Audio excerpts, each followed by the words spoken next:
Hello student, welcome to your chemistry lab. আমি ওয়াইসিএল junior বাংলাতে আজকে টেস্ট পেপারের সলিউশন বলবো। ঠিক আছে, ম্যাথসের সলিউশন অনলি এবিটি এর সলিউশন করানো হবে। মানে এবিটি এর যে টেস্ট পেপারটা আছে ওই টেস্ট পেপারের মানে এই যে নতুন যে টেস্ট পেপারটা আছে অ্যাকচুয়ালি এই টেস্ট পেপারের তোমার কি বলে জাস্ট এবিটি এর পোর্শনটা, ঠিক আছে, যেই টেস্ট পেপারটা আছে এবিটি এর যেই টেস্ট পেপারটা এই টেস্ট পেপারের জাস্ট সেকশন বি যেটা আছে, ঠিক আছে। সেকশন এ তে কি রয়েছে তোমাদের অনলি স্কুলের কোশ্চেন। দেখো স্কুলের কোশ্চেন ইম্পর্টেন্ট, সব কোশ্চেনই ইম্পর্টেন্ট। আর সত্যি কথা বলতে কি কোনো কোশ্চেনই ইম্পর্টেন্ট না, কোশ্চেন তোমাকে জিজ্ঞেস করেছে তোমাকে উত্তর দিতে হবে, মানে সঠিক উত্তর দিতে হবে, এটাই ইম্পর্টেন্ট।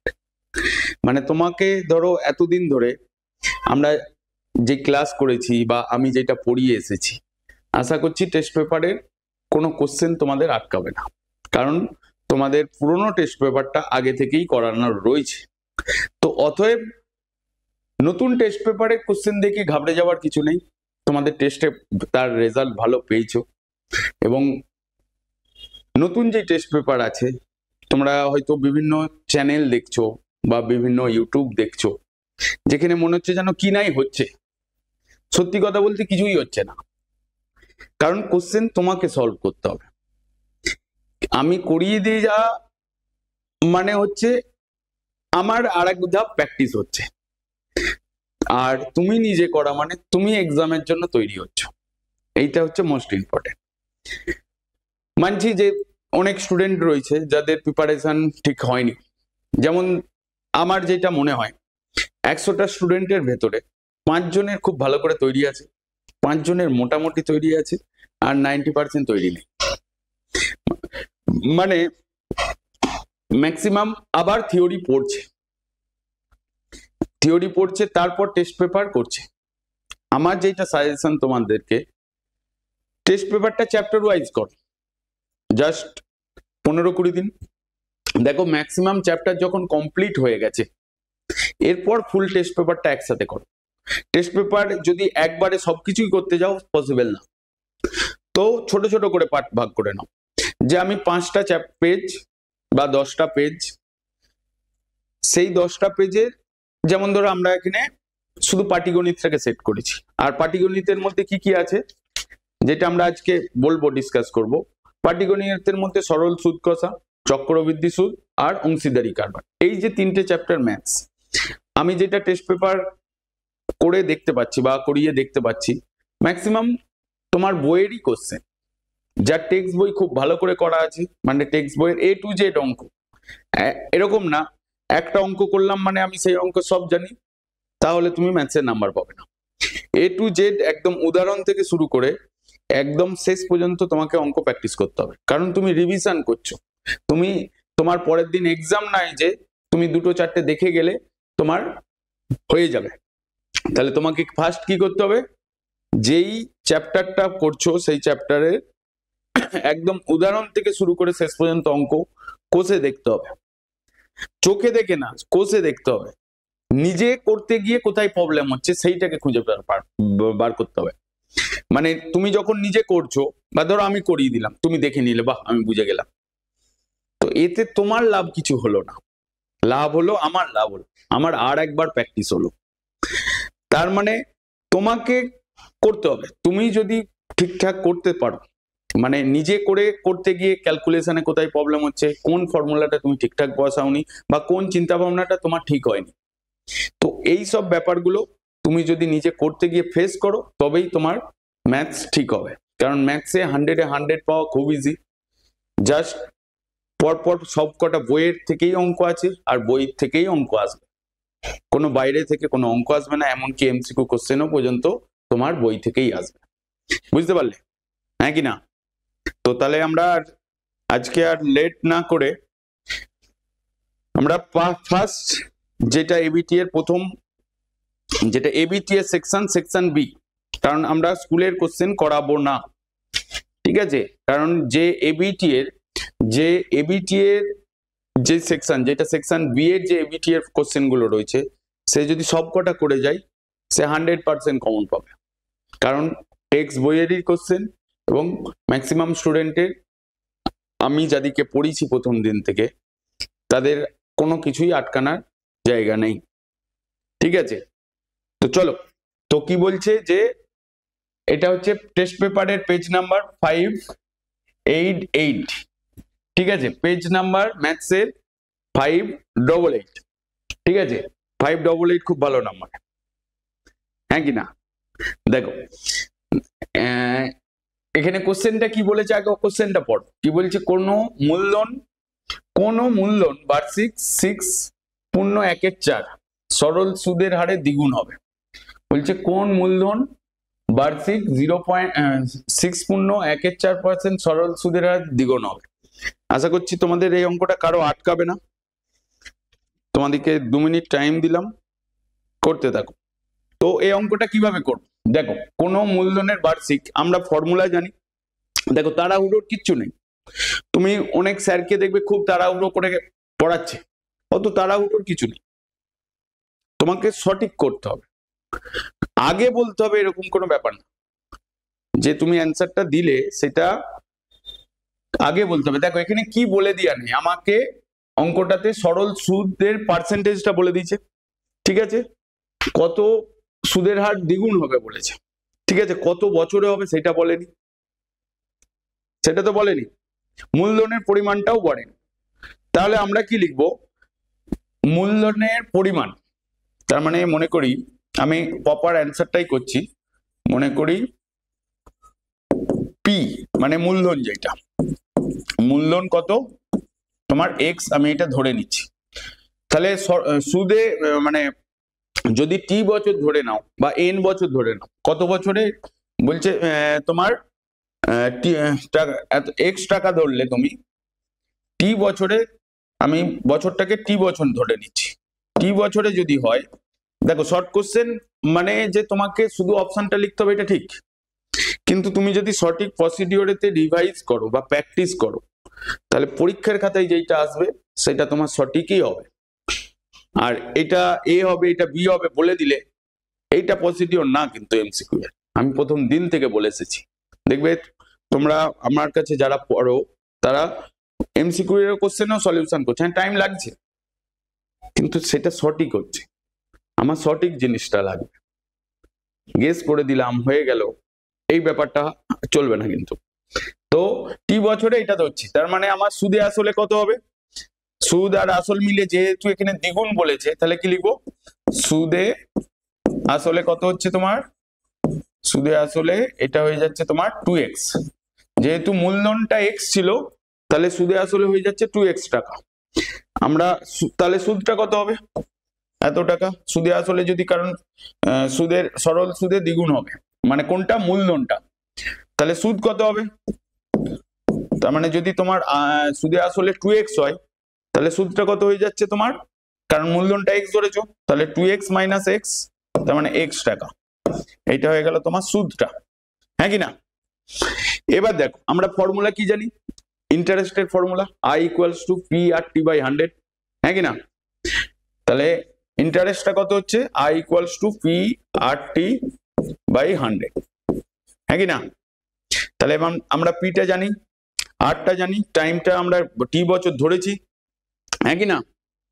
তার মানে আমাকে এখানে ক্যালকুলেট কি করতে হবে, দেখো আমরা কি কি জানি, এখানে সুদটা জানি, মানে এই যে আই যেটা লিখেছি এটা ইন্টারেস্ট, তার মানে আমার এখানে এটা এক্স হচ্ছে, তাহলে পিটা কত হয়েছে তোমার এক্স, আরটা কত 6.1 তার মানে আমরা এটা কত হচ্ছে ইন্টু 25/4, 25-এর 4 ইন্টু টাইমটা টি, আর এখানে 100 যেমন আছে, তার মানে কি দাঁড়াচ্ছে, আমরা যদি এটাকে ক্যালকুলেশন করি, ক্যালকুলেশনটা আমি এখানে করছি, এই জায়গাটা আমি যেখানটা যেটা বললাম সেটা সবাই বুঝেছো তো, কারণ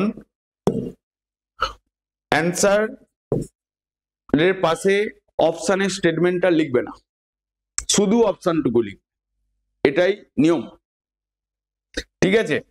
তার মানে এখানে 100x আর এখানটা হয়ে যাচ্ছে 25x/4 ইন্টু টি, তাহলে এক্স এক্স কেটে যাচ্ছে, তাহলে টি ইকুয়ালস টু আমার কত দাঁড়াচ্ছে দেখো 400/25, হ্যাঁ কি না? 100 ইন্টু 4 আর এখানে 25, তার মানে এটা 4 কাটলে এটা 4 হলো, তার মানে 4 ইন্টু 4 ইকুয়ালস টু 16 বছর, হ্যাঁ কি না? এবার দেখো অপশানে কোনটা ম্যাচ হচ্ছে। প্রথমেই অপশান দেখে ম্যাচ করতে হবে এরকম ব্যাপার না কিন্তু, ঠিক আছে? তার মানে তোমার কোন অপশানটা ঠিক হচ্ছে? অপশান ডি, হ্যাঁ কি না? তাহলে অ্যান্সার কোনটা? উত্তরটা যেটা হচ্ছে তোমার অপশান ডি উত্তর হচ্ছে সঠিক উত্তর, হ্যাঁ কি না? বুঝতে পারলে না? বুঝতে পারলে না? ক্লিয়ার হলো? এরপরে দেখো আমরা 588 পেজের 1 নম্বর কোশ্চেনের 1-এর কোশ্চেনটা করলাম। এরপরে কোন কোশ্চেনটা আছে দেখো, 588 পেজের 2 নম্বর কোশ্চেন, শূন্যস্থান পূরণ করো যে কোনো 5টি, এখানেও 1 নম্বর করে, যে বলছে এ আর বি এর মূলধনের অনুপাত 4:5, মূলধনের অনুপাত, তার মানে কোন চ্যাপ্টার থেকে দিচ্ছে বুঝতে পারছো? মূলধন মানে অংশীদারি কারবার থেকে দিচ্ছে। তো বলছে যে বছরের শেষে এ এর লভ্যাংশ 40 টাকা হলে ব্যবসায় মোট লাভ ড্যাশ টাকা। তাহলে ব্যবসায় লাভটা বার করতে হবে। কিভাবে করবে? টাইম দেবো, ঠিক আছে করো। দেখো প্রপার প্রসিডিওরে করো, কোনো শর্ট মেথডে যাবে না। তুমি যত শর্ট মেথডে যাবে তোমার নাম্বার পাওয়ার চান্স তত কম। কোনো গেসিং মেথডে যাবে না যে এটা হতে পারে বলে কোনো কথা নেই, এটা হয়েছে আর যেটা হয়ে গেছে আর যেটা তুমি লিখবে সেটাই ঠিক। তাহলে এই অঙ্কটা কিভাবে হবে?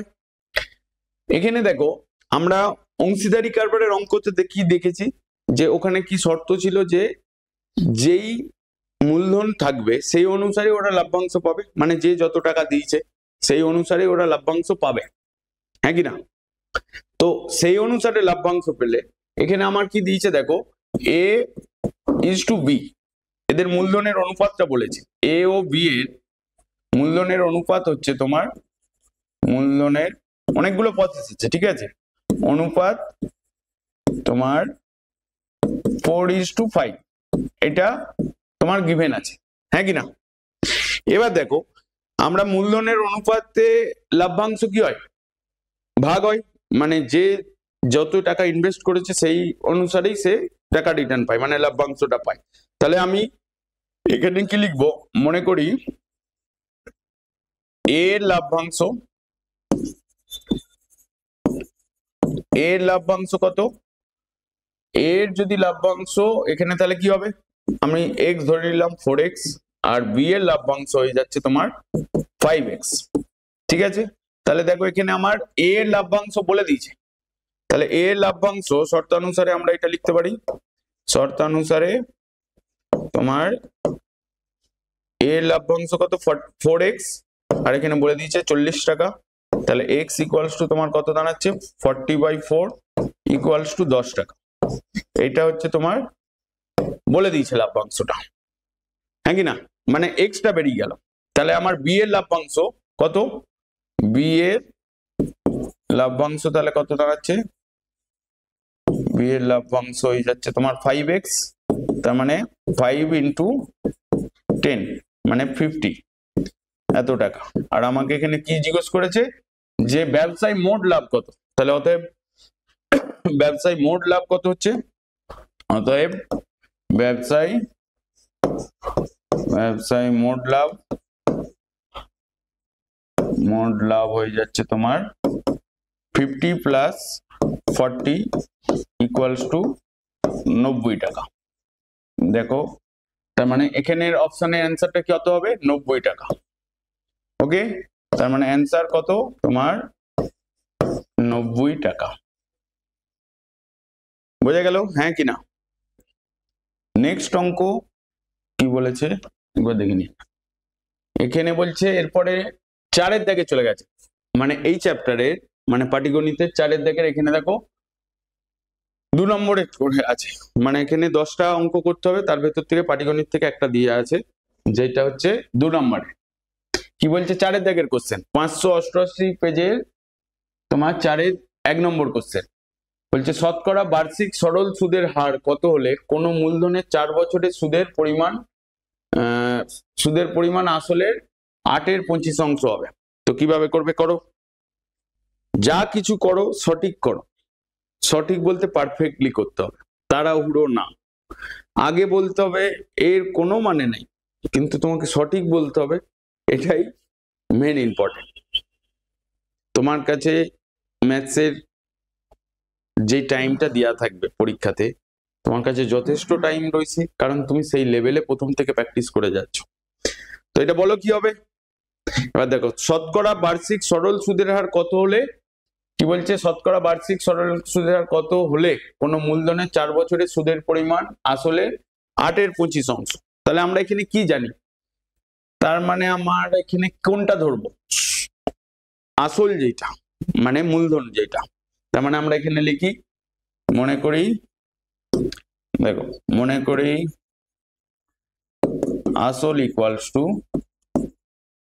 প্রিন্সিপাল অ্যামাউন্ট কত হচ্ছে x টাকা ধরে নিচ্ছি আমরা এখানে, ঠিক আছে, x টাকা ধরে নিলাম কারণ ওইটা দেয়া নেই। এরপরে বলছে এই x টাকাটার মানে কোনো মূলধনের 4 বছরের সুদের পরিমাণ আসলের 8/25। তার মানে আসলটা তোমার x, 4 বছর পরে আসলের 8/25 হচ্ছে। তার মানে আমরা কি লিখবো, x × 8/25, হ্যাঁ কি না। তাহলে আমরা কি লিখবো, লেখার লাইনটা কি লিখবো, দেখো এখানে লেখার কোনো অঙ্কটা কিনে তোমাকে করে দেখাতে হবে, ঠিক আছে। এখানে হচ্ছে কি বলে, শুধু উত্তর বলে দিলে হবে না। তার মানে আমরা কি লিখবো, প্রশ্নানুসারে বা শর্তানুসারে কি বলছে, দেখো শর্তানুসারে কি লিখবে, x টাকার 4 বছরের সুদের পরিমাণ, 4 বছরের সুদের পরিমাণ হচ্ছে তোমার 4 বছরের সুদের পরিমাণ আসলের 8/25। তার মানে x × 8/25, তাই তো। তার মানে হচ্ছে 8x/25 টাকা। এটা হচ্ছে তোমার x টাকার 4 বছরের সুদের পরিমাণ দাঁড়ানো, তাই তো। তাহলে বার্ষিক সুদ এখানে কত বলেছে, বার্ষিক সুদের হার আমাকে ক্যালকুলেট করতে হবে, মানে 8টা ক্যালকুলেট করতে হবে। বার্ষিক সুদের হারের আমরা ফর্মুলা কি জানি, I ইকুয়ালস টু, মানে সুদ ইকুয়ালস টু কি জানি, I ইকুয়ালস টু P/100। তাহলে আমার আরটা এখানে কি, রেট মানে ইন্টারেস্ট, আর ইকুয়ালস আর না, আরটা হচ্ছে তোমার সুদের হার, রেটটা হচ্ছে। তার মানে এখানে 100I/PT।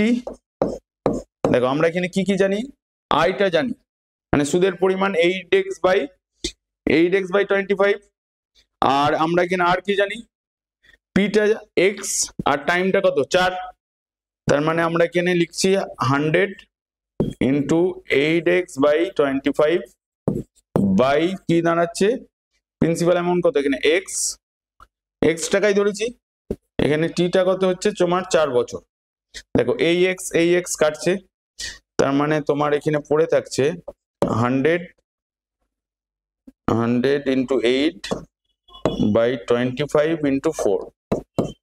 তার মানে 100ই হচ্ছে, 8 হচ্ছে কত, 8% ইন্টারেস্ট হচ্ছে, হ্যাঁ কি না, 8%। তার মানে তোমার উত্তর কি হবে, যে বার্ষিক সরল সুদের হার, অতএব বার্ষিক সরল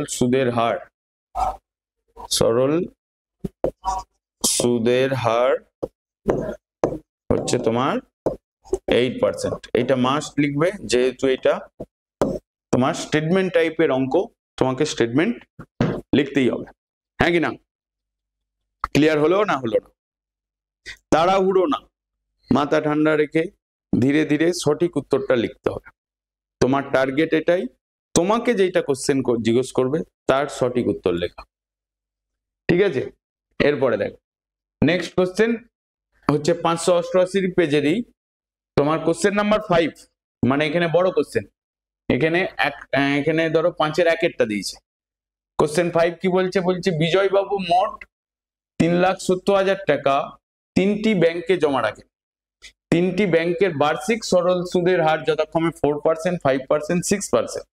1 বছর পর তিনটি ব্যাংকে মোট সুদের পরিমাণ সমান হয়। তিনি তিনটি ব্যাংকে কত টাকা করে জমা করেছিলেন? এই অঙ্কটা তাহলে কি হবে? তোমরা এতক্ষণ ধরে চেষ্টা করলে, অনেকের উত্তর মিলেছে, অনেকের উত্তর মেলেনি। যাক, আমি করে দিচ্ছি, ঠিক আছে। এখানে দেখো মোট টাকা কত? মোট টাকা হচ্ছে তোমার বিজয়বাবুর মোট টাকা, মানে যেটাকে আমরা মোট টাকা যেটা বলে দিয়েছে সেইটা লেখো, 3,70,000 টাকা। এটা হচ্ছে মোট টাকা। এই টাকাটাকেই বিজয়বাবু কি করেছে? তিনটে ব্যাংকে জমা রেখেছে। মানে 3,70,000 টাকাটা না, কিন্তু এই পরিমাণ টাকাটায় মানে তিনটে ব্যাংকে এই টোটাল টাকাটা জমা রেখেছে। বলছে যে তিনটি ব্যাংকের বার্ষিক সরল সুদের হার যথাক্রমে 4%, 5% আর হচ্ছে তোমার 6%। তার মানে আমরা এখানে প্রথম ব্যাংকে তিনি কত টাকা রেখেছেন আমরা সেটা জানি না, সেটা তো বলে দিয়ে না, তার টোটাল টাকা ওইটা। তাহলে প্রথম ব্যাংকে মনে করি প্রথম ব্যাংকে জমা রেখেছেন প্রিন্সিপাল অ্যামাউন্ট P1, বা তুমি XYZ ও ধরতে পারো। ধরো আমি ধরলাম প্রথম ব্যাংকে, ধরি প্রথম ব্যাংকে তিনি বিজয়বাবু X টাকা জমা রেখেছেন, X টাকা জমা রেখেছেন। একসাথে ধরে নাও, প্রথম ব্যাংক, দ্বিতীয় ব্যাংক, তৃতীয় ব্যাংকে যথাক্রমে XYZ একসাথে ধরে নাও। তাহলে এরকম ভাবে লেখো, তাহলে সুবিধা হবে। প্রথম, দ্বিতীয়, কারণ কোনটাতে কি লিখেছে আমরা জানি না, কিন্তু ব্যাংকে তিনি বা বিজয়বাবু যথাক্রমে XYZ টাকা জমা রেখেছে, XYZ টাকা জমা রেখেছেন। ঠিক আছে, এটা লিখে ফেললে, হ্যাঁ কি না? এক সেকেন্ড, হ্যাঁ হ্যালো বলো। কোথায়? একদম নিচে নাকি? ওকে ওকে ওকে ওকে ওকে ওকে হুম।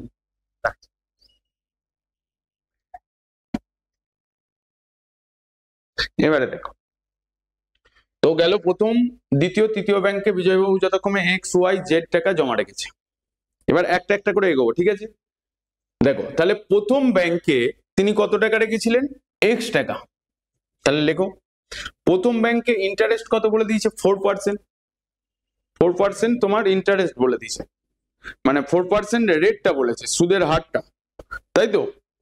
4% তোমার সুদের হার বলে দিয়েছে, তার মানে R1টা বলে দিয়েছে, ঠিক আছে? তাহলে এটা দেওয়া রয়েছে এই যে 4%, তার মানে আমরা লিখবো প্রথম ব্যাংক থেকে তিনি কত টাকা সুদ পাবে 1 বছরে। তাহলে লিখি প্রথম ব্যাংকের সুদ মানে হচ্ছে তোমার I1 লিখছে ওইটা, ঠিক আছে? আমরা ফর্মুলা কি জানি? P1 এখানে PR1 T/100 বা PRT লেখো, সব থেকে ভালো। এরপরে পিটা কত এখানে? আসলটা X টাকা, কারণ ওটাই ধরেছি, তার মানে তুমি লিখছো এখানে X। আরটা কত এখানে? 4%, তার মানে ইন্টু 4, টাইমটা কত? 1 বছর, মানে 100, তার মানে কত হলো? 4x/100। এত টাকা হচ্ছে তার প্রথম ব্যাংকের সুদ। এবার দ্বিতীয় ব্যাংকের সুদ কত হচ্ছে তোমার? I2। এখানেও সে একই ফর্মুলা, ইন্টারেস্ট কত? 5%, তার মানে X, এখানে X হবে না কিন্তু এখানে Y ধরেছি আমরা, তার মানে Y ইন্টু 5 ইন্টু 1/100। এটা একবারে আর ফর্মুলা লিখলাম না, তাহলে এখানে হয়ে যাচ্ছে 5Y/100 টাকা। ওকে, আর তৃতীয় ব্যাংকে সুদ কত হবে?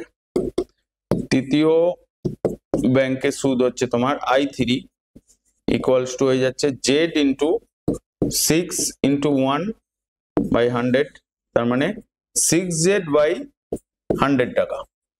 এটা হচ্ছে তার প্রত্যেকটা ব্যাংকের সুদের পরিমাণ।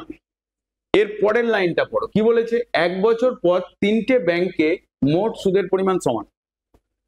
ঠিক আছে, তার মানে আমার তিনটে ব্যাংকের সুদ আমরা পেয়ে গেছি। তার মানে আমরা এখানে কি লিখবো? শর্তানুসারে তার মানে তিনটে সুদ সমান হচ্ছে তোমার তিনটে ব্যাংকের সুদ সমান হচ্ছে ইন্টারেস্টটা।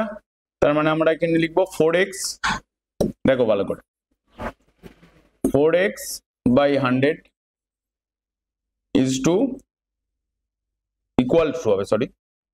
equals to 5y/100 equals to 6z/100। এটা আসছে, হ্যাঁ কি না? দেখো ভালো করে, ক্লিয়ার হলো তিনটে ব্যাংকের। এরপরে তার মানে আমার কত দাঁড়াচ্ছে? এটা এখানে 4x equals to 5y equals to 6z, এটা লিখছি। দেখো আমরা এখান থেকে x y z টাকে আমাকে বেসিক্যালি ক্যালকুলেট করতে হবে, তাই তো? x y z টাকে ক্যালকুলেট করতে গেলে আমরা এখানে কিভাবে করব, এটা হচ্ছে মোস্ট ইম্পর্টেন্ট। এরপর আমরা যদি তিনটে, এইটা আমার গিভেন দেওয়া আছে সমান, তার মানে এদের রেশিওটা কত দাঁড়াচ্ছে? আমরা ইকুয়ালস টু ডাইরেক্টলি এটাকে কি লিখতে পারি? যদি অনুপাতে লিখি, টাকার পরিমাণের অনুপাত, এই টাকাটাই তো জমা রেখেছেন উনি, 4x 5y 7z, তাহলে টাকার পরিমাণের অনুপাত লেখো। টাকার পরিমাণের অনুপাত কত দাঁড়াচ্ছে? পরিমাণের অনুপাত হচ্ছে তোমার অনুপাত 4x is to 5y is to 6z, এটা হচ্ছে। কিন্তু আমাদেরকে ক্যালকুলেট করতে হবে x y z, এতগুলো টার্ম এসে গেছে, মানে তিনখানা টার্ম আননোন। তাহলে আমরা কিভাবে যাব? আমরা এবার সমানুপাতিকের নিয়ম অনুসারে যাব। যখন এরকম তিনটে থাকে আমরা এরকম লিখতে পারি 4x is to 5y is to 6z equals to k, এটা লিখি equals to k, এটা ধরি আমরা। তার মানে আমরা এখানে কি দেখতে পাচ্ছি? x equals to k/4 R y equals to কি দেখতে পাচ্ছি? k/5 R z equals to কি দেখতে পাচ্ছি? k/6। এটা আমরা জানি, কারণ সমানুপাতিকের নিয়ম অনুসারে চলে যাব। এরপরে তার মানে আমার প্রপার রেশিওটা কত দাঁড়াচ্ছে? দেখো টাকার পরিমাণের অনুপাত বলেছি, তাহলে এরপরে আমরা তাহলে কি লিখবো? তাহলে আমরা এরপরে যেটা লিখবো মূল মানে হচ্ছে আসলের অনুপাত। কারণ আমরা এখানে কি লিখেছিলাম প্রথমে, যে এই যে লাইনটা বিজয় ব্যাংক মানে প্রথম দ্বিতীয় ব্যাংকে বিজয়বাবু জমা রেখেছেন, এখানটা বিজয়বাবু জমা রেখেছেন করো, এটা লিখতে বলে জমা রেখেছেন যথাক্রমে x y z টাকা। তার মানে আসলের অনুপাত হচ্ছে তোমার, আসলের অনুপাত কি লিখবে? তার মানে x is to y is to z, হ্যাঁ কি না? তার মানে এখানে হয়ে যাচ্ছে k/4 is to k/5 is to k/6, তার মানে দাঁড়াচ্ছে 1 is to 4 is to 1/5 is to 1/6। এই রেশিওটা আসছে। দেখো আমরা ভেরিয়েবল টার্মটাকে হাঁটিয়ে দিলাম, হ্যাঁ কি না? দেখো নাম্বারে চলে এসেছে, এইবারে করতে পারবো। এবার দেখো আমি এটাকে ফ্র্যাকশনে আছে তো, এটাকে পূর্ণ সংখ্যাতে নিয়ে যাও। কি করে নিয়ে যাবে? 4 5 আর 6 এর লসাগু কত হবে?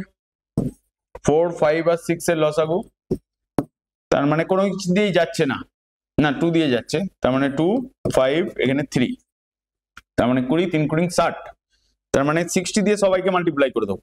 তার মানে 1/4 ইন্টু 60, যেমন ভাবে সমানুপাতের নিয়ম 1/5 ইন্টু 60 is to 1/6 ইন্টু 60, তার মানে কি দাঁড়াচ্ছে এখানে 15 is to 12 is to 10, এটা দাঁড়াচ্ছে, হ্যাঁ কি না? এটা রেশিওটা দাঁড়ালো। তার মানে এরপরে দেখো আমাদের মোট টাকা কত? এবারে ক্যালকুলেট করে ফেলতে পারো, হ্যাঁ কি না?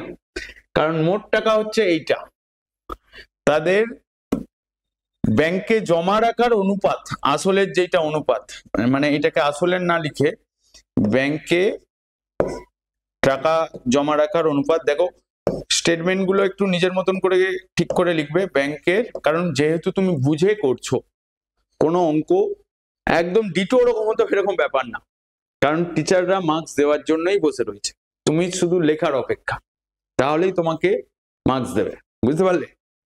তো সেই অনুসারে তাহলে ব্যাংকে টাকা রাখা, টাকা জমা রাখা, মানে টাকা এখানে কি লিখলাম যে আসলের অনুপাত, ব্যাংকে জমা টাকার অনুপাত,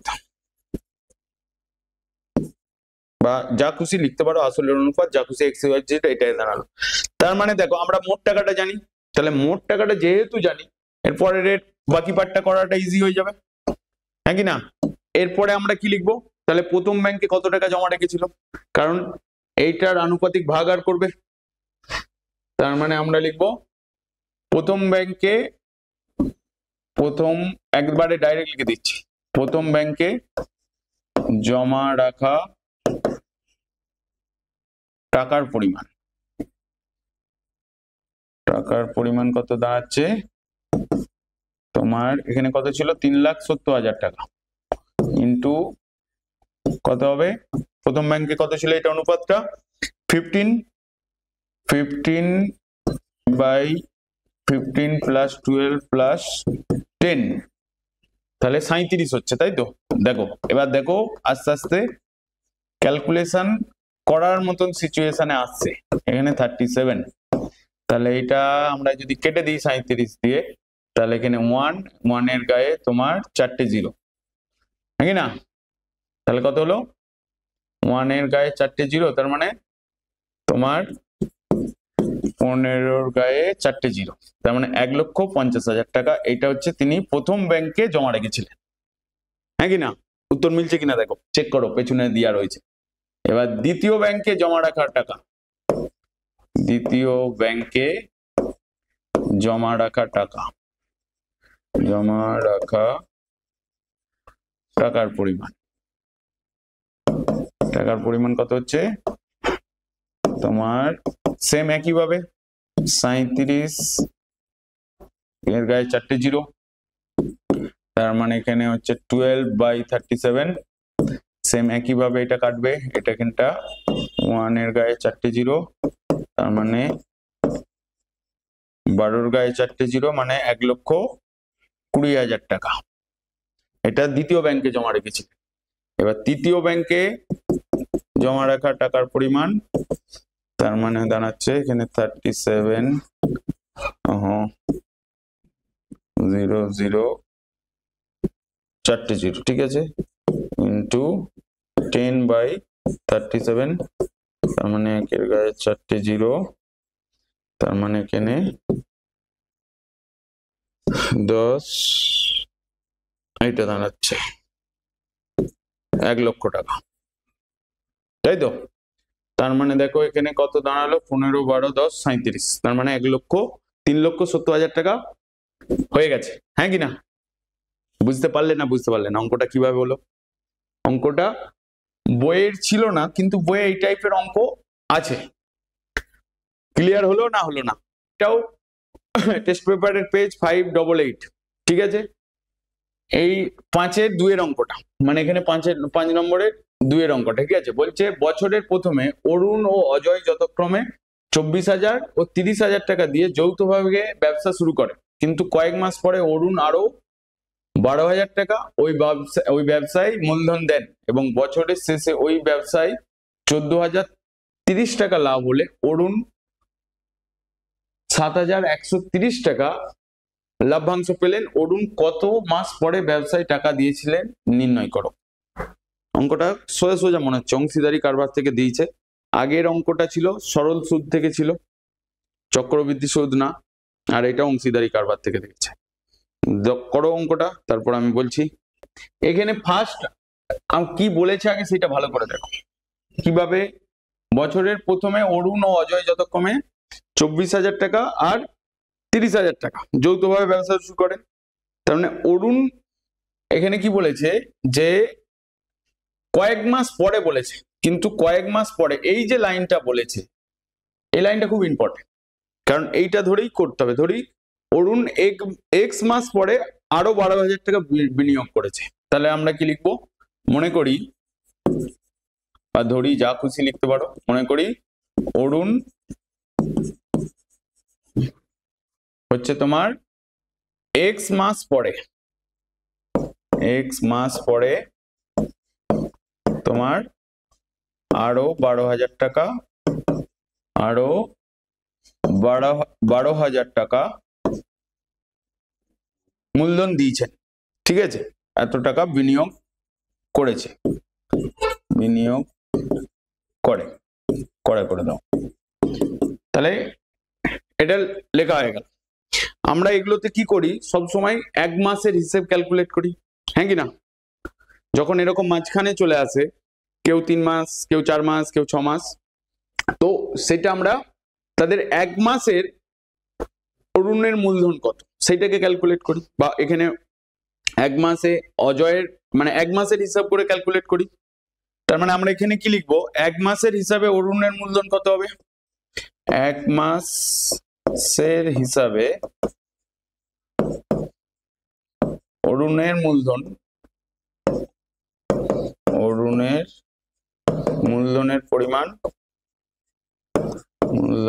পরিমাণ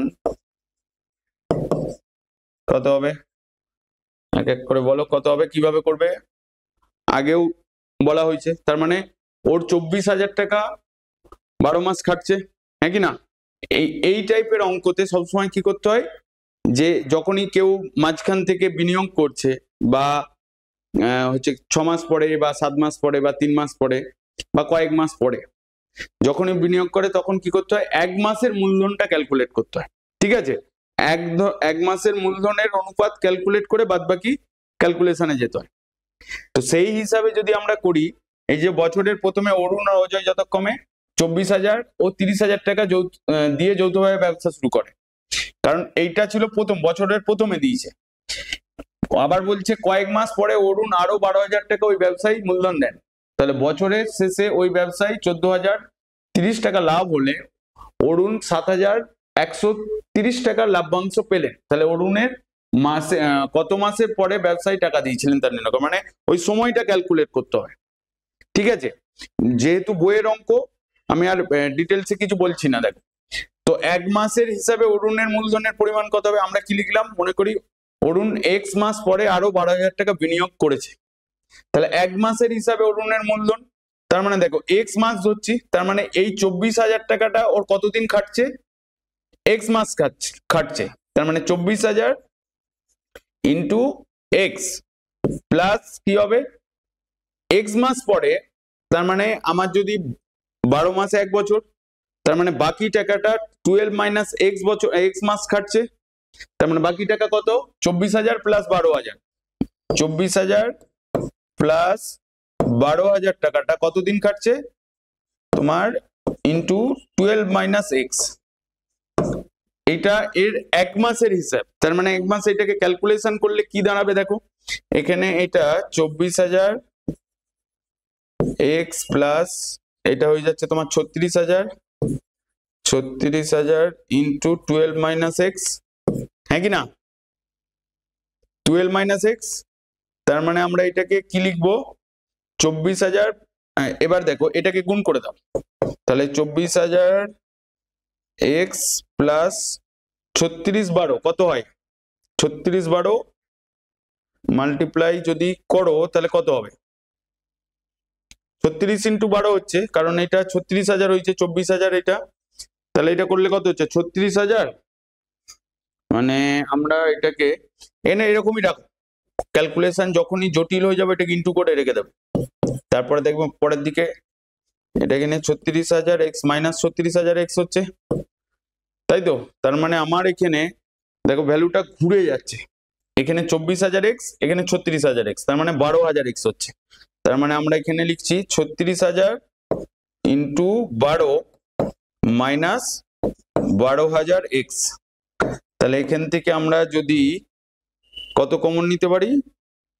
এখান থেকে আমরা 12,000 বা 36,000 ইন্টু রেখেছি, তার মানে 12,000 যদি আমরা কমন নিই তাহলে পড়ে থাকবে এখানে কত, 36 পড়ে থাকবে। তার মানে আমরা এখানে কমন নিচ্ছি 12,000, কমন নিলে পড়ে থাকছে 36x, না 36 মাইনাস এক্স, এটা পড়ে থাকছে। দেখো এত টাকা তার এক মাসের হিসাব দাঁড়াচ্ছে, হ্যাঁ কি না? এখানে ক্যালকুলেশনটা বুঝতে পারলে? এটা অরুণের এক মাসের গেল। এবার দেখো অজয় কি করেছে, 30,000 টাকা জমা দিয়েছে, মূলধন দিয়েছে, ও আর বাকি কিছু করেনি। ওর টোটাল টাকাটা কতদিন খাটছে, 12 মাস খাটছে, কারণ ওই টাকাটা তো আর মাঝখান থেকে কিছু দেয়নি। তার মানে আমরা লিখবো, এবং অজয়ের লিখবো এক মাস হিসাবে, এক মাস হিসাবে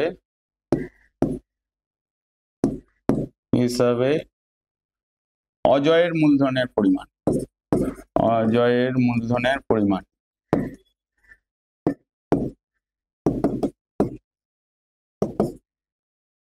পরিমাণ হচ্ছে তোমার কত, তাহলে ওর টোটাল টাকাটা, ওর যে 24,000 টাকাটা ছিল, এই যে এখানে 30,000 টাকাটা, ওটাই কত 12 মাস কাটছে। তার মানে আমরা এখানে কি করে দেবো, 30 ইন্টু 12 করে দেবো, 30,000 ইন্টু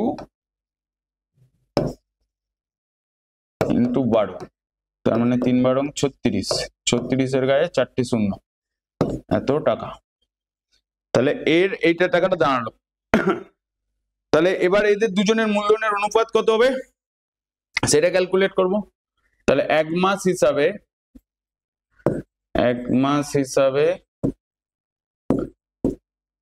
দুজনের মূলধনের অনুপাত,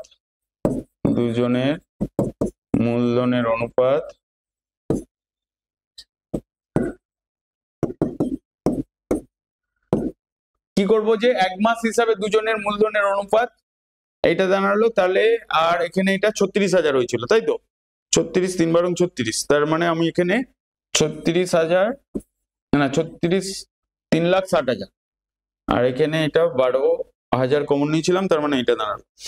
ঠিক আছে, তার মানে আমার দেখো এখানে কত কত কেটে যাচ্ছে, 12টা কেটে যাচ্ছে, তার মানে 36 মাইনাস এক্স ইজ টু কত দাঁড়াচ্ছে, এখানে 0 0 কাটলো তোমার 12 3, মানে 30 হচ্ছে। এইটা তার এক মাসের হিসাবে মূলধনের অনুপাত। এবার দেখো যদি আমরা এক মাসের হিসাবে ধরি, বছরের শেষে লাভের পরিমাণ কত দাঁড়িয়েছে, বছরের শেষে লাভের পরিমাণ 14,030 টাকা, এটা বছরের শেষে লাভ। তার মানে তুমি এখানে লিখবে বছরের শেষে, নাও লিখতে পারো এই লাইনটা, বছরের শেষে লাভ হচ্ছে, শেষে লাভের পরিমাণ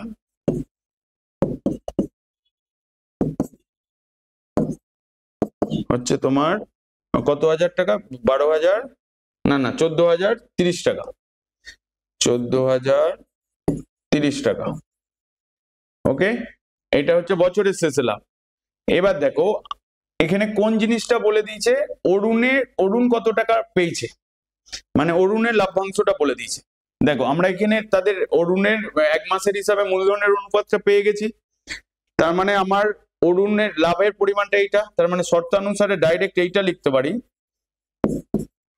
মানে আনুপাতিক ভাগার করে যেটা, মানে 14,030 ইন্টু অরুণ কত, অরুণটা হচ্ছে তোমার 36 মাইনাস এক্স, তার মানে 36 minus x by 36 minus x plus 30, মানে যেটা এরকম আনুপাতিক ভাগ করা হয়, যেটা অনুপাত যেটা থাকে সেইটা, যেটার ক্যালকুলেট করতে হয় সেইটা বাই টোটাল, আমরা এইটা এখানে সেখানেই করেছি।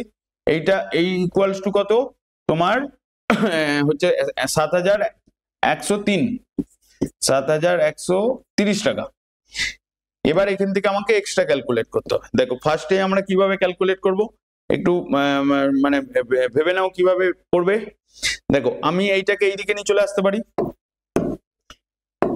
তার মানে শুধু এক্সটাকে এইদিকে, মানে এই ক্যালকুলেশনটাকে, মানে এটাকে এইদিকে নিয়ে আসো, 36 minus x, 36 minus x plus 30 equals to, এখানটা হয়ে যাচ্ছে তোমার 7,130 বাই 14,030 2130, এখানে ক্যালকুলেশনটা করো। এখানে কাটছে, এখানে 713/1403, এটা এখানে কাটছে না, ঠিক আছে? বা তুমি এরকম ভাবে এটাকে 7 3 11 কত দিয়ে কাটতে পারে মনে হচ্ছে এখানে একটা, যাকে পরে কাটাকাটি করবে, কারণ এখান থেকে একটা বেরোচ্ছে, দেখো কি আসছে, দেখো এখানটায় 36 - x প্লাস 66 - x, এখানটা দাঁড়াচ্ছে 713/1403। এটাকে কোনাকুনি গুণ করতে পারো, কোনাকুনি গুণ করলে কত আসছে দেখো, মানে গুণটা এখানটা একটু বেশি করতে হবে, কারণ দেখো এখানে দাঁড়াচ্ছে হচ্ছে তোমার 36 - x ইন্টু 1403 ইন্টু এখানে 66 - x ইন্টু 713, 66 - x ইন্টু 713, এই জায়গার এই মাল্টিপ্লিকেশনটা করতে হবে। আমি এখানে ক্যালকুলেটর ইউজ করে দিচ্ছি, তাতে তাড়াতাড়ি হয়, কারণ তোমরা পরীক্ষার খাতাতে একটা গুণ করে ফেলতে পারবে একসঙ্গে যখন অনেক অঙ্ক করবে, তো সেই জন্যই 508 - 1403x, আর এখানে 713 ইন্টু 66 তোমার হয়ে যাচ্ছে 47058 মাইনাস 713x। এবার x গুলোকে এইদিকে নিয়ে আসো, তার মানে আমার দাঁড়াচ্ছে এখানটায় 1403x মাইনাস 713, 1403টাকে ওইদিকে নিয়ে যাচ্ছি, আর 47,000 যেটা আছে এইদিকে নিয়ে আসছি, তার মানে এখানে 50,508 মাইনাস 47058, তার মানে এখানটা হয়ে যাচ্ছে 3 মাইনাস 713, তার মানে হয়ে যাচ্ছে 690x, আর এখানটা হয়ে যাচ্ছে তোমার মাইনাস 47058, হয়ে যাচ্ছে তোমার 3450, তাহলে x ইকুয়ালস টু তোমার দাঁড়াচ্ছে 3450/690, তার মানে 3450/690 করলে ইকুয়ালস টু 5, মানে এটা ক্যালকুলেট করলে আসছে 5। এবার দেখো আমাকে কোশ্চেনে কি জিজ্ঞেস করেছিল, যে তোমার অরুণ কত মাস পরে যোগ হয়েছে, তার মানে 5 মাস হবে, তার মানে অরুণ, তাহলে এখানে লিখবে একদম বইয়ের অঙ্ক, ম্যাক্সিমাম বইয়ের অঙ্কই এবিটি এর টেস্ট পেপারে ধরেছে, 5 মাস পরে বিনিয়োগ করেছিল।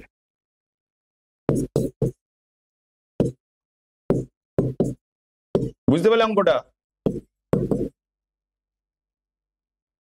এখানে কিভাবে ভাববে, কিভাবে দেখো, আমার এখানে মূলধনের পরিমাণটা বলে দেয়নি, তাহলে মূলধনটা আমি x ধরবো, যেই মূলধনটা ধরবে সেইটা টি বছরে, মানে আমি যদি বছরটাকে টি ধরি, মানে বছরটা বলেনি, টি বছরে 3 গুণ হচ্ছে, তার মানে আমি যদি x টাকা নিই তাহলে সেটা হয়ে যাচ্ছে 3x টাকা, মানে x টাকা তুমি ধরেছিলে, মানে মূলধনের পরিমাণটা x টাকা, টি বছর পরে মূলধনের পরিমাণটা টোটাল অ্যামাউন্টটা সুদে আসলে যেটা দাঁড়াচ্ছে সেটা 3x টাকা, তাহলে সুদটা কত হলো 3x - x, তারপরে i equals to P R টি ফর্মুলাতে ফেলবে, তার মানে কি লিখবে এখানে, আমি করে দেবো না তুমি করবে,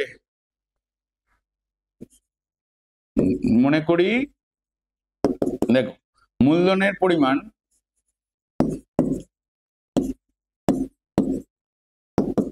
বা মনে করি আসল সমান লেখো, কারণ যেহেতু এটা মূলধনে যাচ্ছে না, আসল ইকুয়ালস টু হচ্ছে তোমার পি ইকুয়ালস টু x টাকা, এটা কত বছরে নিচ্ছে, টি বছরে নিচ্ছে, টি বছরে সুদে আসলে হচ্ছে তোমার কত হচ্ছে, 3 গুণ বাড়ছে, মানে 3x টাকা, এটা টি বছরে দাঁড়াচ্ছে তোমার সুদে আসলে দাঁড়াচ্ছে 3x টাকা, তাহলে সুদটা কত, সুদ ইকুয়ালস টু তোমার দাঁড়াচ্ছে 3x - x equals to 2x টাকা, এটা হচ্ছে তোমার ইন্টারেস্ট আইটা হয়ে গেল। তার মানে আমরা ফর্মুলা কি জানি, সুদ equals to i p R T by 100, এবার এখানে আমরা কি কি জানি দেখো, আইটা হচ্ছে তোমার 2x, পিটা হচ্ছে তোমার x, আরটা বলেছে 10%, আরটা এখানে কত বলে দিয়েছে 10%, তো 10% হলে তার মানে 10/10, আর টাইমটা t, আর নিচে 100। দেখো এখানে x x কেটে যাচ্ছে, তাহলে t ইকুয়ালস টু কত দাঁড়াচ্ছে 2 × 100/10, তাহলে 0 0 কাটলে তোমার 20 বছর, t ইকুয়ালস টু এত। তার মানে অপশন সি টা কারেক্ট অ্যান্সার হবে। দেখো option C correct answer, option C টা হচ্ছে তোমার কারেক্ট অ্যান্সার, 20 বছর। বুঝতে পারলে না? বুঝতে পারলে না? দেখো খুবই সোজা অঙ্ক ছিল একদম। এর 588 পেজের অঙ্কটাও একদম সেম টাইপ।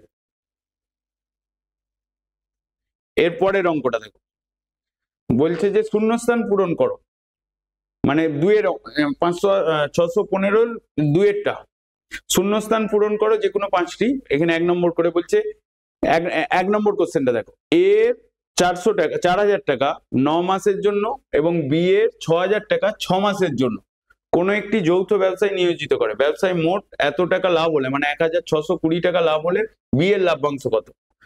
দেখো এখানে আমাকে আগে ওদের 1 মাসের মূলধনের অনুপাত ক্যালকুলেট করতে হবে।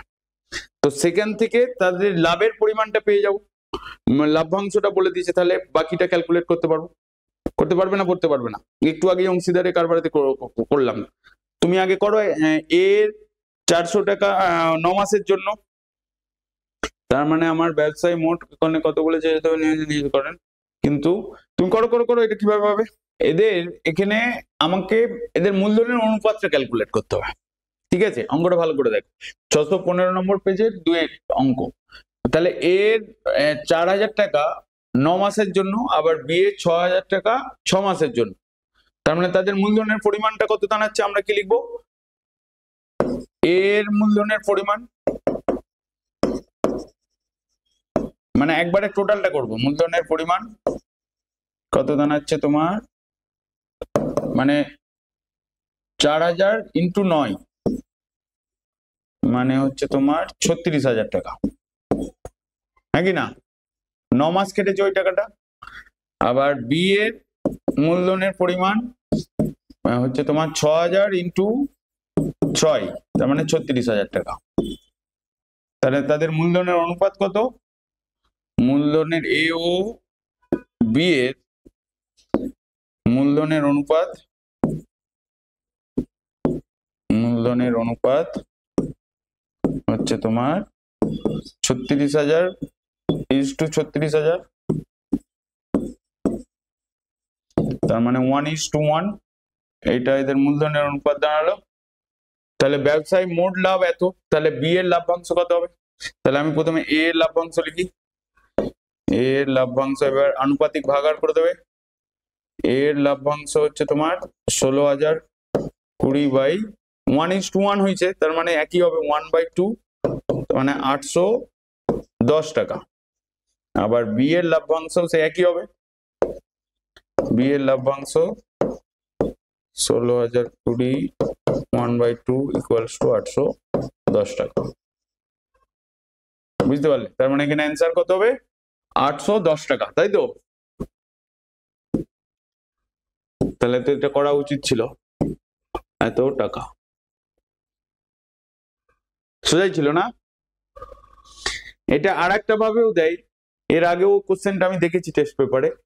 এই যে এখানে একটা করে জিরো আছে না, এই জিরো গুলো নেই, এখানে তোমার জিরোটা বেশি আছে, মানে এ 400 টাকা 9 মাসের জন্য, বি এর 600 টাকা 6 মাসের জন্য, আর ব্যবসায় নিয়োজিত করে, এবং ব্যবসায়ী এখানে 162 টাকা লেখা আছে, মানে এখানে একটা করে জিরো এক্সট্রা দিয়ে দিয়েছে।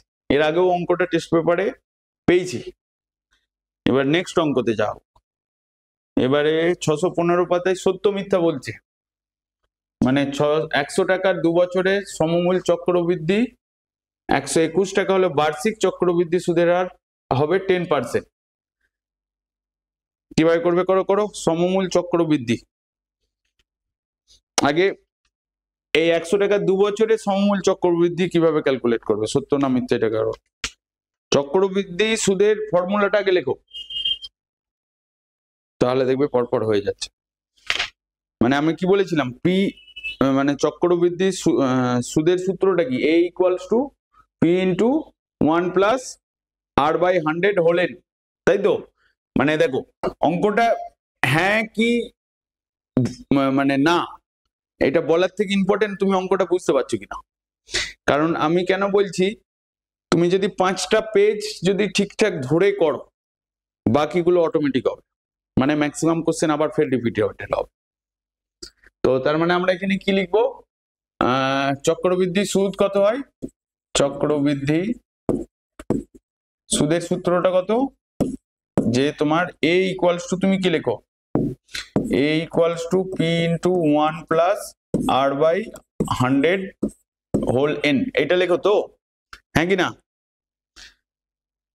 তো এখানে এবার কি বলেছে দেখো, আমার এখানে আসলটা কত বলেছে, পিটা 100 টাকা, তাই তো? চক্রবৃদ্ধি সুদ যেটা, মানে এটা কত বলেছে সুদে আসলে, এটা কত সুদে আসলে হচ্ছে তো, মানে 121 টাকা। এবার দেখো টাইমটা কত বলেছে, এনটা 2 বছর, হ্যাঁ কি না? এবার দেখো হলে বার্ষিক সুদের হার, মানে আমার এখানে এনটা বলেছে 8টা, কিছু বলেনি, 8টা বলছে যে 10% হবে যদি এইটা হয়। তার মানে আমাকে এখান থেকে এই যে ইনফরমেশন দেওয়া আছে সেখান থেকে আমি 8টা ক্যালকুলেট করতে পারি, এই 8টা, হ্যাঁ কি না? আমাকে সেই 8টা যদি 10% এর সঙ্গে ম্যাচ হয়, তাহলেই তোমার স্টেটমেন্টটা কি হবে, সত্যি হবে। তাহলে আমি সেই হিসাবেই করছি। এবার দেখো তার মানে a এর ভ্যালুটা এখানে 121, p এর ভ্যালুটা হচ্ছে তোমার 100, এখানে 1 প্লাস r বাই 100, আর এখানে তোমার 2। তার মানে তুমি এইটাকে জাস্ট এটাকে ক্যালকুলেশন করে দেখে নিও, চেক করে নিও। তার মানে 1 প্লাস আর, তার মানে এটা এখানটা হয়ে যাচ্ছে 100 প্লাস r বাই 100 তার হোল স্কয়ার। তার মানে তুমি এটাকে লিখছো এখানে r 100 প্লাস r তার হোল স্কয়ার, আর এখানে 100 ইন্টু 100। দেখো এখানে একটা 100 কেটে যাচ্ছে, এই 100টা এই 100টা একটা কেটে দিলাম, তার মানে আমার লিখলাম 121, এখানে থাক 121, এখানে পড়ে থাকছে তোমার 100 প্লাস r তার হোল স্কয়ার বাই 100। তার মানে 121 মানে কত স্কয়ার, 11 স্কয়ার, তাই তো? তার মানে আমি এইটাকে যদি নিয়ে চলে আসি এইদিকে, 121 ইন্টু 100, আর এখানে 100 প্লাস r তার হোল স্কয়ার। এখানে কি ছিল, এবার এই স্কয়ারটাকে এইদিকে নিয়ে আসবো। তার মানে আমি এইটাকে লিখতে পারি, যদি রুটটাকে নিয়ে আসি 11 ইন্টু 10 লিখতে পারি, 100 মানে 10 স্কয়ার, তার মানে এখানে 100 প্লাস r, তাহলে কত দাঁড়াচ্ছে এখানটা 110, তাহলে r ইকুয়ালস টু 110 মাইনাস 100, তার মানে তোমার 10, দেখো 10% আসছে এখানে, কি আছে 10%ই আছে। তার মানে এই স্টেটমেন্টটা কি হবে, হ্যাঁ সত্যি হবে, তাই তো? বুঝতে পারলে না, বুঝতে পারলে না? মানে 10% হচ্ছে সত্য হবে। এইটা যে এখানে এই ফরম্যাটে দিয়েছে, এই কোশ্চেনটা কি ঘুরিয়ে তোমাকে এমসিকিউ ফরম্যাটে দিতে পারে, কিন্তু এখানে বার্ষিক সরল সুদ হবে ড্যাশ বলে 10% দিল বা 20% দিল, এরকম ভাবে তো দিতে পারে। মানে এই কোশ্চেনটার মানে আমি থিওরিটার কনসেপ্টটা বুঝতে বলছি, যে আমাকে যদি এরকম কোশ্চেন দেয়, এটা এখানে শূন্যস্থানে দিয়েছে, এটা শূন্যস্থানে না দিয়ে এমসিকিউ ফরম্যাটে দিল, বুঝতে পারলে? আমরা হচ্ছে কি বলে, এখানে কি বলছে দেখো, বার্ষিক 10% চক্রবৃদ্ধি হারে 500 টাকার কত বছরে চক্রবৃদ্ধি সুদ 105 টাকা হবে। তার মানে আমরা সমমূল চক্রবৃদ্ধি কত জানি, সমমূল চক্রবৃদ্ধির ফর্মুলাটা, চক্রবৃদ্ধির ফর্মুলা হচ্ছে তোমার a ইকুয়ালস টু তোমার p into 1 plus r by 100 হোলে, এটা ফর্মুলা। এখানে আমরা কি কি জানি, আরটা বলেছে 10%, পিটা বলেছে 500 টাকা, আর চক্রবৃদ্ধি সুদটা বলেছে তোমার 105 টাকা। তার মানে এটা হয়ে যাচ্ছে 500 প্লাস 105, তাহলে তখন হয়ে যাচ্ছে তোমার 605 টাকা। এটা হচ্ছে এ। আর আরটা বলে দিয়েছে এনটাকে ক্যালকুলেট করতে হবে। এবার এখানে ভ্যালু পুট কর, তাহলে এবার হয়ে যাবে। দেখো 605 বাই এখানে 500, আর এখানে 1 প্লাস 10 বাই 100, তাহলে এটা হলেন। তার মানে 605 বাই 500, তার মানে তোমার এখানটা লিখবে তুমি, এটা 0 0 কেটে দাও, তার মানে 11 বাই 10 তার হলেন। এবারে এই জায়গাটাতে 605, তো আমি যদি এটাকে 5 দিয়ে কাটি তাহলে কত হয়, এখানে 1, এখানে 0, এখানে 1, তাই তো 101 হচ্ছে না, 5 দিয়ে কাটলে 101, আর এখানে 100। এবারে মজাটা হচ্ছে 100 স্কোয়ার 111 21, না না না না 605 কে ভুল হচ্ছে, 605 কে 5 দিয়ে ডিভাইড করলে তোমার 1, এখানে 5, এখানে 1 10, মানে এখানে 2 হবে। আরে এটা 121 হবে, সরি এটা 121, আর এখানটা এটা 11 বাই 10 তার হলেন। তার মানে দেখো এখানে 121 মানে হচ্ছে 11 বাই 10 তার হোল স্কোয়ার, আর এখানে 11 বাই 10 তার, এটা এখানে হোল স্কোয়ার, এটা n। তার মানে n ইকুয়ালস টু তোমার দাঁড়াচ্ছে 2 বছর। বুঝতে পারলে না? বুঝতে পারলে না? এখানে আগের বারে এই জায়গাটাতে গন্ডগোল হয়েছিল। ক্লিয়ার হলো? এরপরে দেখো নেক্সট অঙ্ক, এটার জন্য ফাঁকা রাখা হয়েছিল। এরপরে আর একটা অঙ্ক দিয়েছে 2 নম্বরের সেটেই, যেখানে বলছে যে 3 ব্যক্তি, মানে 615 তোমার 4-এর 2 নম্বর কোশ্চেনটা হচ্ছে, বলছে 3 ব্যক্তি একটি যৌথ ব্যবসা, 3 জনের মূলধন যথাক্রমে বলে দিয়েছে এত টাকা। বছরের শেষে যদি প্রথম ব্যক্তির লাভ এত টাকা হয় তাহলে ব্যবসায় কত টাকা লাভ হয়েছিল। কি করবে? সিম্পল, আগে মূলধনের অনুপাতটা ক্যালকুলেট করো, তারপর আনুপাতিক ভাগাকার করে দাও, তাহলেই হয়ে যাবে। কারণ প্রথম ব্যক্তির লাভের পরিমাণ এত টাকা, আমাকে ওই প্রথম ব্যক্তিটা থেকেই ধরে এগোতে হবে। তাহলে মনে করি ব্যবসায় লাভ হয়েছে x টাকা, তাই তো? কি লিখবে? মনে করি ব্যবসায় লাভ হয়েছে, ব্যবসায় লাভ হচ্ছে x টাকা, একবারে x টাকা ধরে না। তার মানে আমার এখানে 3 জনের মূলধনের অনুপাত, 3 জনের মূলধনের অনুপাত কত হবে? মূলধনের অনুপাত হচ্ছে তোমার 200:1500:2,500। তার মানে 2 2 কেটে দিলে তার মানে 2:15:5 এইটা।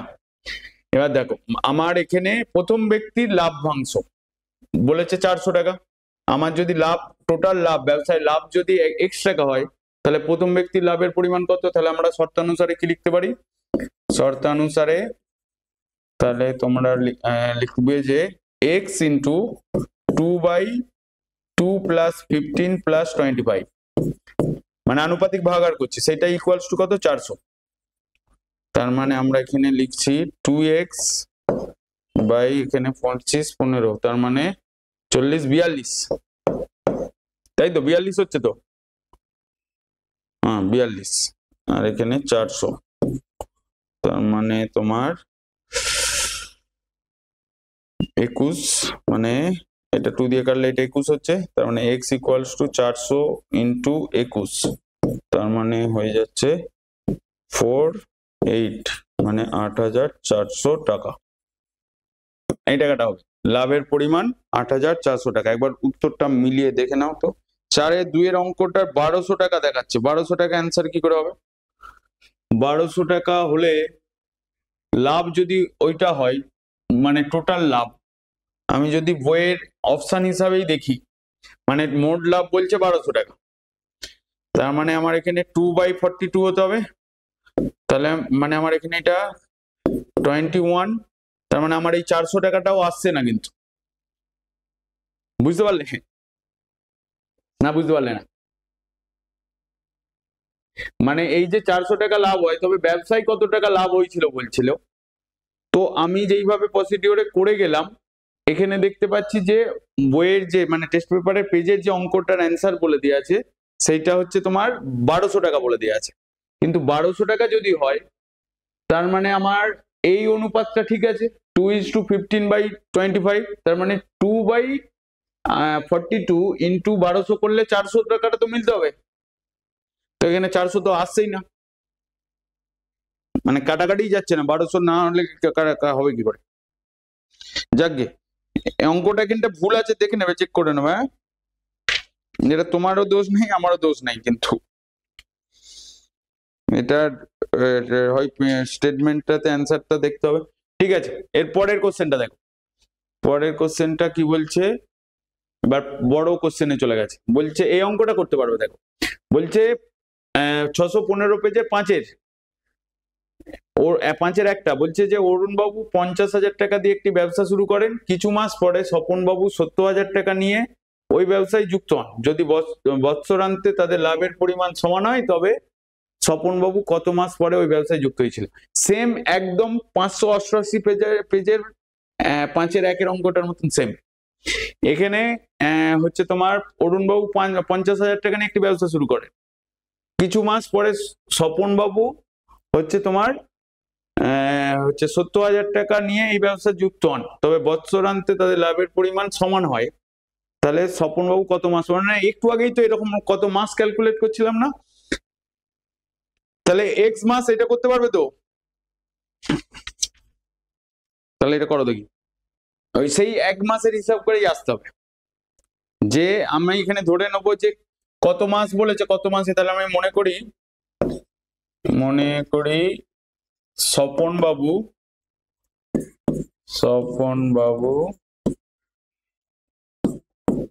এক্স মাস পরে, এটাই ধরতে হবে, পরে ব্যবসায় যুক্ত হয়েছিল, ওই ব্যবসায় যুক্ত হয়েছিল, এটা লিখে ফেললে। তাহলে এক্স মাসে সে যুক্ত হয়েছিল, তার মানে তার যে অরুণ বাবু আর স্বপন বাবু 70,000 টাকাটা, কিছু মাস পরে স্বপন বাবু 70,000 টাকা নিয়ে ওই ব্যবসায় যুক্ত হন, তাই তো? তার মানে আমার অরুণ বাবুর যেই টাকাটা আছে, এই 50,000 টাকাটা, এইটা কত মাস কাটছে? 12 মাস, তাই তো? তার মানে 1 মাসের হিসাবে কত টাকা হবে? তাহলে 1 মাস হিসাবে মূলধনের পরিমাণ, 1 মাস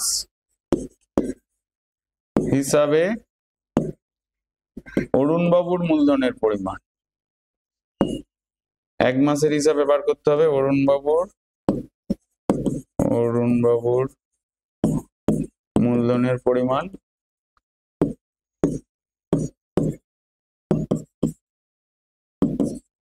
হচ্ছে তোমার, কি লিখবে এখানে, 12 ইন্টু 50,000,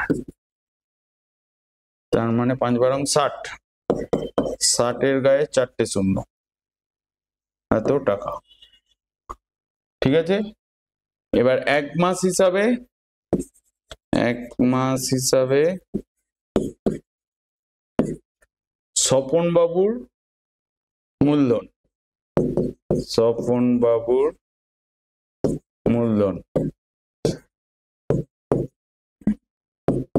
হচ্ছে তোমার মূলধনের পরিমাণ কত হবে? দেখো স্বপন বাবু তো 12 মাস টাকাটা তো বিনিয়োগ করেনি, তাই তো? কারণ সে কত মাস পরে, তার মানে আমার স্বপন বাবুর টাকাটা কি হয়ে যাবে? 12 মাইনাস এক্স, কারণ অরুণ বাবুর টাকাটা তোমার 12 মাস খাটছে, কিন্তু স্বপন বাবু এক্স মাস পরে জয়েন করেছে, তার মানে এক্সাক্ট কত মাস জানিনি, ওই হচ্ছে তোমার ওই কত মাস পরে জয়েন করেছে সেটাই ক্যালকুলেট করতে হবে। তার মানে আমি 12 মাইনাস এক্স লিখবো, তার মানে অরুণ বাবুর হবে তোমার 12 মাইনাস এক্স ইন্টু এখানে কত দিয়ে 70,000 ইন্টু 70,000 টাকা। এত টাকা। তার মানে এটাকে একটু ছোট করে দিলে তবে অনুপাতটা ভালো হবে। ঠিক আছে, অনুপাতটা আমাকে দুজনের অনুপাত ক্যালকুলেট করতে হবে, যেমন আছে থাক। তার মানে আমরা এখানে কি লিখতে পারি, এক মাসের হিসাবে এটা গেল। যদি দুজনের লাভের পরিমাণ এখানে কি বলেছে দেখো, বৎসরান্তে তাদের লাভের পরিমাণ সমান হয়, তার মানে এক মাসের হিসাবেও তাদের লাভের পরিমাণটা কি হবে, সমান হবে, হ্যাঁ কি না? তার মানে আমাদের যেই মূলধনটা হচ্ছে সেই মূলধন অনুসারেই তোমরা পাবে। অনুপাত যদি করি রেশিওটা, তার মানে যদি লাভ যদি সমান হয় মূলধনও কি হবে, সমান হবে। তাহলে আমরা এখানে লিখবো তাদের লাভের পরিমাণ সমান, অতএব মূলধনের পরিমাণ সমান। এরপরের লাইনে লেখো তাদের লাভের পরিমাণ সমান, লাভের পরিমাণ সমান, অতএব তোমার মূলধনের পরিমাণও সমান হবে, মূলধনের পরিমাণ, এই লাইনটা লিখতে হবে কিন্তু, সমান হবে।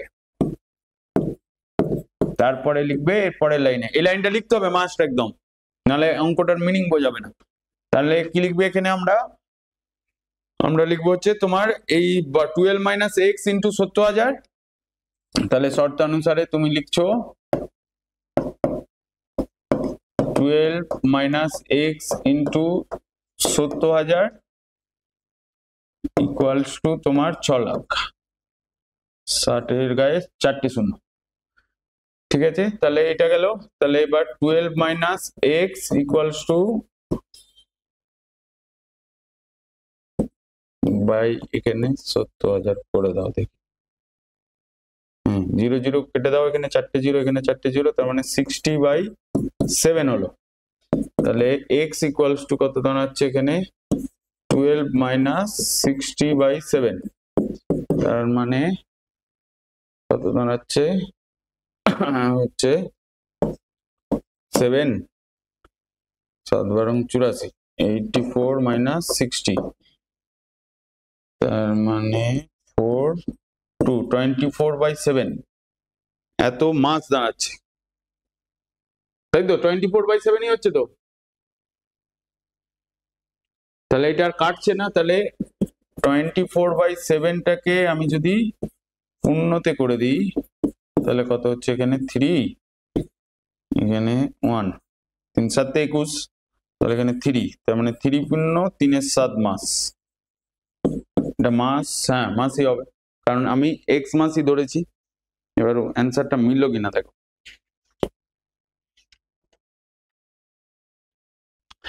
কোন এই এত মাসই হবে, মানে আমাদের প্রসিডিওরে কিছু ভুল নেই, অপশনের অ্যান্সারে ভুল দিয়ে আছে।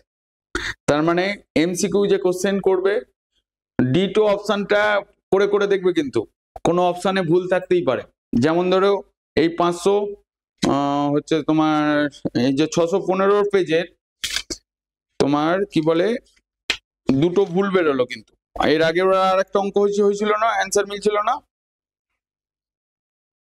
মানে এখানে 2 মাস অপশন আছে, 5-এর 1-এরটা 2 মাস অপশন আছে, তো ওটা 2 মাস অপশন হবে না, মানে 2 মাস বলেছে কিন্তু অ্যাকচুয়ালি 24/7 মানে 3 পূর্ণ এত মাসই হবে, এটাই সঠিক হচ্ছে, ভুলের মানে প্রসিডিওরে কোনো ভুল নেই। এরপরে কি আছে, এরপরে আর একটা অঙ্ক আছে 615, এটা কি বলছে দেখো, 5-এর 2-এর অঙ্কটা বলছে কোন জেলায় সমস্ত মাধ্যমিক শিক্ষা কেন্দ্রে বর্তমান শিক্ষার্থীদের সংখ্যা 6,655 জন, প্রতি বছর বিগত বছরের তুলনায় 10% শিক্ষার্থী বৃদ্ধি পেয়ে থাকে, তবে 3 বছর পূর্বে ওই জেলায় সকল মাধ্যমিক পরীক্ষার্থীর সংখ্যা কত ছিল? আশা করছি করতে পারবে। দেখো দেখো এই অঙ্কটাতে এটা একটা লাইনেই হবে, এই ফর্মুলাটা মনে রাখো যে আমরা কি পড়েছিলাম যে সমমূল সুদটা কি ছিল, এ যেটা principal into 1+r/100 into whole to the power n ছিল, ওই সেম একইভাবেই হবে। এখানে আমার বর্তমান ছাত্রের সংখ্যা কত বলেছে, 6,650, এটা হবে এ, ঠিক আছে? তার মানে বর্তমান ছাত্রের সংখ্যা আর আগে শিক্ষার্থীর সংখ্যা, তার মানে আমি এখানে লিখবো বর্তমান ছাত্রের সংখ্যাতে আমি শিক্ষার্থীর সংখ্যা হচ্ছে তোমার এইটা লিখছো, মানে যেটা আমি এ বলছিলাম, এ ইকুয়ালস টু পি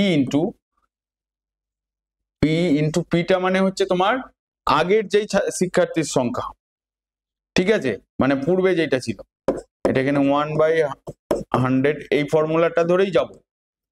তার মানে এটা হচ্ছে তোমার 6655, পিটাকে আমাকে ক্যালকুলেট করতে হবে। এখানে এখানে দাঁড়ালো 10/100 তার হোল 3, তার মানে পি ইন্টু, এখানে পিটা প্রিন্সিপাল ওরকম ভাবে ভাববে না, এই পিটা হচ্ছে মানে পূর্বে যেটা ছিল, এই পিটাকে আমি কি ধরছি, যে আগের শিক্ষার্থীর সংখ্যা, পিটা হচ্ছে আগের শিক্ষার্থীর সংখ্যা।